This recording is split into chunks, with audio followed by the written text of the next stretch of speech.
BC declaration విజయోత్సవ సభ ఏర్పాట్లపై కామారెడ్డి జిల్లా కేంద్రంలోని శుభం ఫంక్షన్ హాల్లో కాంగ్రెస్ ముఖ్య నాయకులతో టీపీసీసీ రాష్ట్ర అధ్యక్షులు మహేష్ కుమార్ గౌడ్ అధ్యక్షతన సన్నాహక సమావేశం నిర్వహించారు. సమావేశానికి మంత్రులు పొన్నం ప్రభాకర్, పొంగులేటి శ్రీనివాసరెడ్డి, సీతక్క, కొండా సురేఖ, వాకిటి శ్రీహరి, ప్రభుత్వ సలహాదారులు షబ్బీర్ అలీ హాజరయ్యారు. సందర్భంగా మహేష్ మాట్లాడుతూ కామారెడ్డిలో ఈ నెల 15న బీసీ సభ నిర్వహించనున్నామని తెలిపారు. బీసీలకు 42% రిజర్వేషన్ అమలు కాకుండా బీజేపీ అడ్డుపడుతోందన్నారు. బీజేపీ ఎప్పుడు మతం, దేవుడి పేరు చెప్పి రాజకీయం చేస్తోందని మండిపడ్డారు. కేంద్ర మంత్రి బండి సంజయ్, ధర్మపురి అరవింద్ బీసీల గురించి మాట్లాడటం లేదని విమర్శించారు. అవినీతి సొమ్ము వాటాల పంపకాల్లో తేడా రావడంతో ఎమ్మెల్సీ కవిత బయట పెట్టిందని, ఇదే విషయం 5 ఏళ్ల క్రితం చెప్పి ఉంటే కవితను ప్రజలు నమ్మేవారని పేర్కొన్నారు. ఆజాద్ రిపోర్టర్ సయ్యద్ కౌసర్ అలీ, కామారెడ్డి.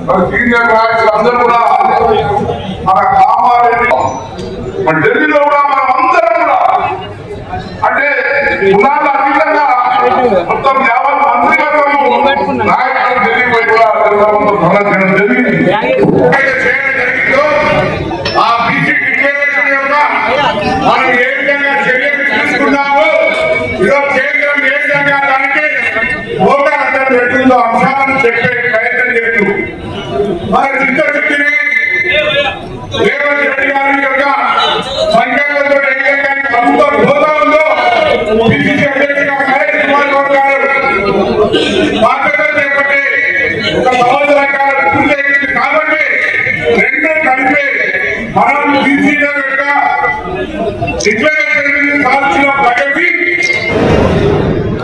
ఈ నెల 15వ తారీఖు సాయంత్రం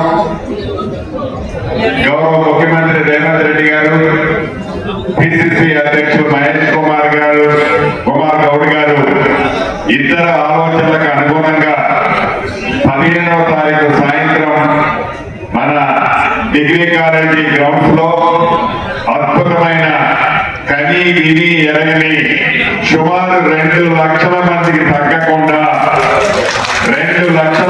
తగ్గకుండా ఒక అద్భుతమైన మీటింగ్ ఏర్పాటు చేయాలని పార్టీ ఆదేశానుసారం మనందరం ఇక్కడికి రావడం జరిగింది. ఇవాళ రేవంత్ రెడ్డి గారు ముఖ్యమంత్రి, మీ వల్ల ఇవాళ పీసీ అధ్యక్షులుగా నేను, మీరు లేకుండా అధికారం లేదు.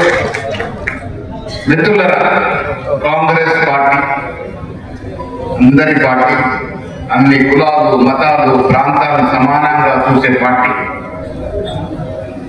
ఇటీవల భారీ వర్షాలు కురిసి కామారెడ్డి చాలా ఇబ్బందులు గురైనటువంటి పరిస్థితి. నేను, ముఖ్యమంత్రి గారు, ఉత్తమ్ కుమార్ రెడ్డి గారు వర్షం పడ్డ మరుసటి రోజే ఏరియల్ సర్వేకి వచ్చాం. దురదృష్టవశాత్తు మేము ఎల్లంపల్లి, నిజాం సాగర్, పోచారం ప్రాజెక్టు చూసుకున్నప్పటికీ వాతావరణం అనుకూలించక కామారెడ్డిలో దిగలేకపోయాం. మళ్ళీ రేవంత్ రెడ్డి గారు, రెవెన్యూ మినిస్టర్ పొంగులేటి శ్రీనారాయణ గారు, మేము మళ్ళీ వచ్చాం, కామారెడ్డిలో చూసాం, ఆదుకుంటామని మాట చెప్పాం. మాతో పాటు ఇన్ఛార్జ్ మంత్రి సీతక్క కూడా ఆ రోజు రావడం జరిగింది. ఆ వచ్చే క్రమంలో మేము బస్సులో ప్రయాణించినప్పుడు ముఖ్యమంత్రి గారు నాతో, మహేష్ అన్న, మీరు కామారెడ్డిలో బీసీ డిక్లరేషన్ ప్రవేశపెట్టినారు కదా, మీరు చార్ట్ తీసుకొని ఎన్ని రోజులు అవుతుంది, సంవత్సరం ఏ రోజుకి అవుతుందని అడగడం జరిగింది.